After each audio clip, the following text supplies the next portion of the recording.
whatever, I do it all. No, but we're here for a very special reason. First and foremost, we thank the Creator for another day of life. And the fact is that the fact that we are still here means our purpose has not been fulfilled as of yet. And what I love about this crowd is that this is America. This is America. And what we are striving to accomplish is not a one community problem. It's a multicultural, multi-religious, multi-socioeconomic status. We all have a part to play in making sure that human beings do better than what they're doing today. And I want to say to you that it's an honor to be out here at this beautiful place. And I didn't know that, I was reading the Forest Hill Estate and John D. Rockefeller. This is all, I didn't know that. Man, I didn't know that. Yeah. Majority of you did. Okay, so thanks a lot. I didn't know that. So it's so beautiful. It just made me think to myself, like, wow, John D. Rockefeller, who has been gone for many years, we are still being impacted by what he put in place. And that's what life is all about. Life is not about what we're going to do today, but the seeds that we plant for somebody to benefit tomorrow. And that's the reason why I'm supporting Shontel. Shontel is a person who I've seen personally be in places fighting for things that no one could imagine any elected official being there. I don't even know why I was there. But I've seen her in places. I've seen her fighting. And many of you out here can relate to that. Many of you have personal relationships with Shontel. So when people are saying, and you have all of this loud noise from outside of the 11th district, people who are outside of Ohio, people who are outside of our culture here in Ohio, you and I, we listen to this and we say, we don't even know what you're talking about. If you're from the Ohio 11th district, you know the people who are doing the work. You know it. You've seen them, and you've seen them consistently do the work and not take any breaks. And that's who Shontel is. Shontel is a person who's been a fighter. She is someone who has fought for all of us. She doesn't care if you come from Huff or Cleveland Heights. She don't care if you come from Glenville or Cam's Corner. All she cares about is if she can fight for your life to be better. And I want to say to you, before I bring up this amazing woman, that she has fought for us, and it's time for us to fight for her. We need to help her, help us, help all of us. And we need for her to be in D.C. If you agree with that, make some noise right now. Make some noise. We need for her to be in D.C. We saw what she did in Cuyahoga County. You saw what she did in Warrensville. You saw what she did at leading the Cuyahoga County Party. You saw that. You saw it with your own eyes. So we cannot let her down, because if she has the opportunity, when she has the opportunity to go to D.C., we know what she's going to do there. We know that she's going to represent for all of us, not for some. Let me say this again. Because you cannot be an elected official and only fight for some. You got to fight for all. You have to be willing to work with all. And you can't say these type of words, man, that is not the words of spiritual people. Listen, let me say this. We all got issues. If you say you don't, lie in your issues. So we all got some problems that we dealing with and struggles. But if we were perfect, then what would be the reason for God? Right? So we understand that in our imperfect self, we have the ability to still make a change. So without further ado, we know that she is the right person for the right time. And it's important for us not just to come and vote by yourself. I need you to call your cousin, your uncle, your nephew, your auntie. At least bring 20 people with you to the polls. If we want to see this district truly become the national stage and follow in the footsteps of my mama, Marsha Fudge. If you want to see somebody follow in those footsteps and be a true leader for all people, no matter where you come from, we're going to vote for who? For who? I need them to hear you on Huff, okay? We're going to vote for who? Without further ado, make some noise for our next congressperson, Shontel Brown.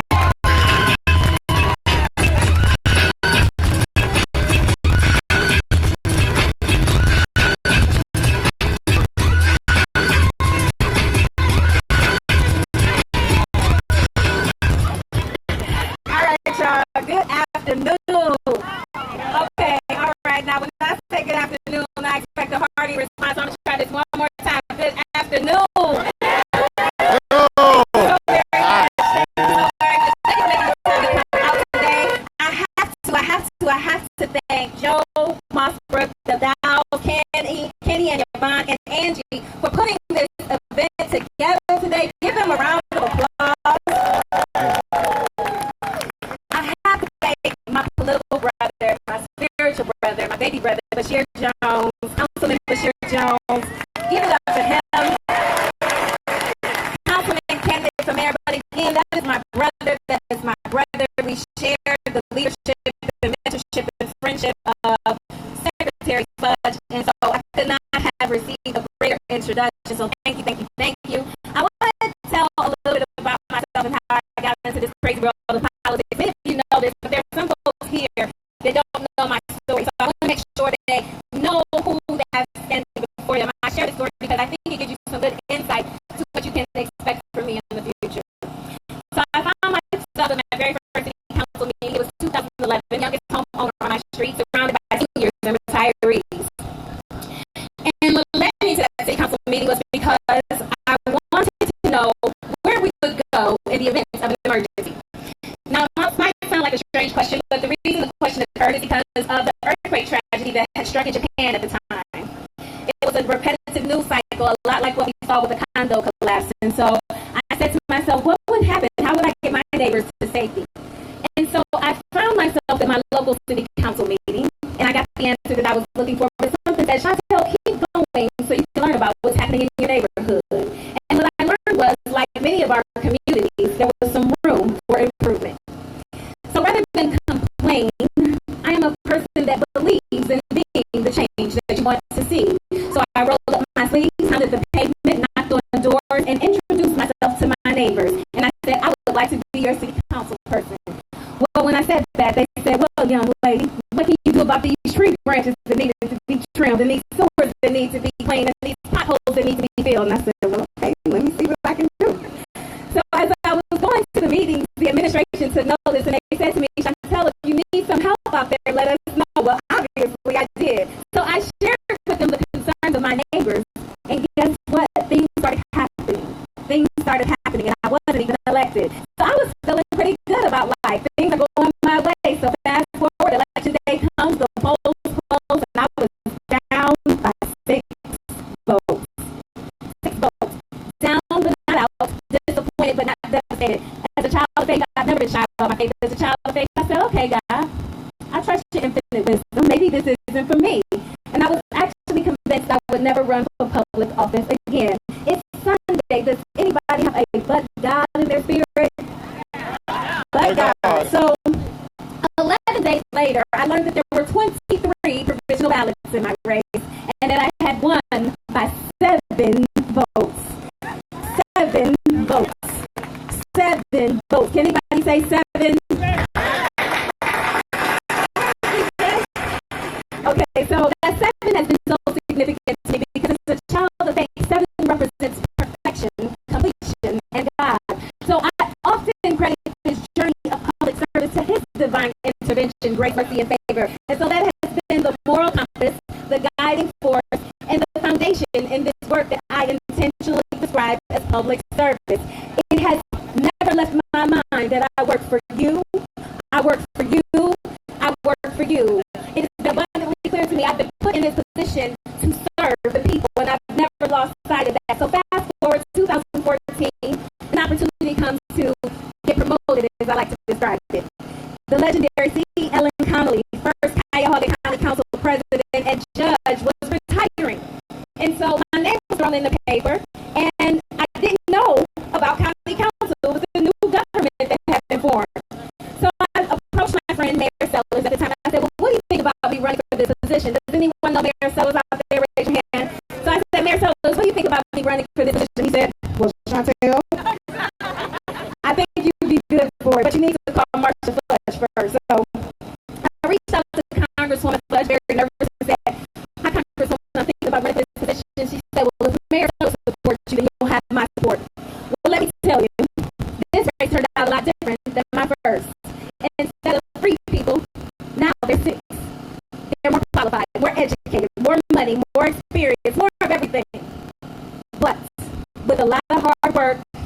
and a lot of favor, we won that race with 48% of the votes. So rest assured, I know how to run in crowded races and win, all right? So this is exactly foreign territory for me. So fast forward 2017, now I get a call from then Congresswoman Fudge. She said, Shontel, I want you to think about something. And it's okay if you say no. I said, well, what is it? I want you to consider running for Democratic Party chair. Now it's an unpaid position. Say, but so I thought about it because I saw it as an opportunity to empower people, to help them understand their political capital. So I prayed about it, saw the consultation of people that I know, love, and trust, and they said, Shontel, we think you'd be great if you have our support, you should go for it. So I approached it with the same vigor and diligence you see me working with today. I reached out to over 700 members of the Cuyahoga County Democratic Party to see and earn their vote. I'm proud to say in 2017 I made history when I became the first woman elected and the first black person elected to lead the largest Democratic Party in the state of Ohio. Now, we are not the most populous county, okay? So when we are able to deliver the most votes from the precinct to the presidency under my leadership, I take a little personal pride in that. So now, fast forward, I'm doing this thing, I'm leading the party, and I'm a county council person. A constituent comes in and says, Shontel, the hearing impaired community has no way to communicate in an emergency situation. They can't call 911 like we do. Introduce the concept of text 911. I took the baton and ran with it because that was an issue that wasn't important enough for me to say, even though this person doesn't live in my district, it will help 25,000 people who have this condition. So we modernized the text 911 messaging system, and that not only helped them, but people in hostage situations, women in domestic violence relationships who can't call 911 but have used the text 911 messaging platform to be rescued. The other thing that I like to tell folks about is in 2020, I passed legislation to declare racism as a public health crisis. This was not a result of the pandemic, nor the tragic killing of George Floyd. This work was initiated because of the infant mortality crisis that we experience here. We have third world infant mortality rates with first-class hospitals. It just does not make sense. Why is it that black women are 3 to 5 times more likely than our Caucasian counterparts to have complications during pregnancy, or that our babies are unable to live beyond their first birthday? So the research shows, and that started in 2016, that it was racism. So that concept of racism as a public health crisis is based on many things, but long story short, it's weathering.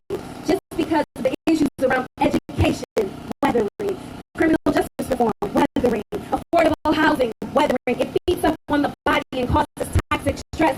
So how do we do that? How do we change this?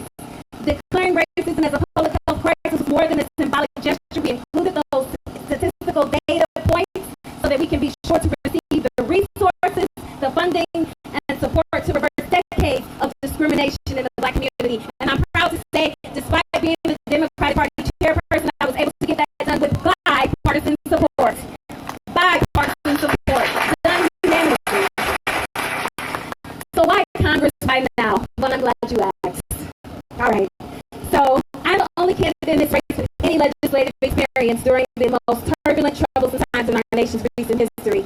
Having overseen over $200 million in how it will be allocated to hospitals, small business, rental assistance programs, food banks, but most notably, when our students had to transition from the classroom to virtual learning, they could not access the internet due to digital redlining.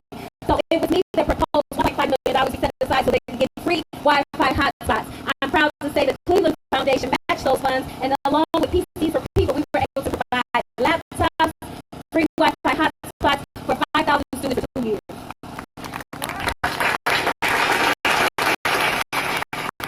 So the stuff I've been doing, it's not sexy. It doesn't get a lot of headlines, but I don't do it for that. I do it because I want to make headway, not headlines. If you want somebody that's going to give you lip service instead of public service, then I'm not your candidate. I've been working hard to deliver results, not rhetoric. So when you talk about a person that is ready to go to work on day one, I've been representing people from the inner city to the outer ring suburbs for the last 6.5 years as Cuyahoga County Council person. So my district stretches from the most impoverished to some of the most affluent, and I am ready to represent them on day one. So if you think this district deserves someone